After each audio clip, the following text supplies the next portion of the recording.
অনেকের মনে প্রশ্ন থাকে ফেসিয়াল করা কি উচিত ফেসে? বা ফেসিয়াল করলে কি হয়? বা ফেসিয়াল করলে কি প্রতি মাসেই করতে হবে? তো তোমাদের জন্য নিয়ে চলে আসছি নতুন একটা ফেসিয়াল।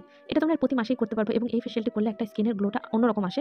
যেহেতু আমরা প্রতি মাসে স্কিন ক্লিন আপ সেরকম হয় না, ফেস ওয়াশ ইউজ করি বা সাবান ইউজ করে থাকি অনেকে। কিন্তু ফেসিয়াল করলে কি হয় ভেতর থেকে নোংরাটা একদম বেরিয়ে আসে এবং ফেসটা অনেকটা গ্লোয়িং এবং টাইটনিং চলে আসে ফেসে। তো এটা করার জন্য ফেস ক্লিন আপ করে, ডিটেনিং করে, ফেস টোনিং করে এবং স্ক্রাবিং করে নিয়েছিলাম ১ম এ। তারপরে টোনার অ্যাপ্লিকেশন করে এখানে আমি এখন মাসাজ করব এবং ফেসে একটা জেল লাগাচ্ছি। এই জেলটা লাগানোর কারণ এটাই যে ফেসে যত তোমরা মাসাজ করবে ফেস হাইড্রেটিং হবে এবং ফেস টাইটনিং হবে। প্রতিটি পার্লার বা প্রতিটি সেলুন থেকে কিন্তু আপনাকে বলবে যে প্রতি মাসে একটা করে ক্লিন আপ নিতে। আপনাকে যে নিতেই হবে বা নিয়েছো বা নিচ্ছ তাতে কিন্তু কোনো মানে নেই। অনেকে থাকে ১ মাস করে, ২-৩ মাস করে না। এটা কিন্তু পুরোপুরি ডিপেন্ডেন্ট তোমাদের উপরে। কিন্তু করাটা ভালো এটাই সবার সাজেশনটা আমরা দিই।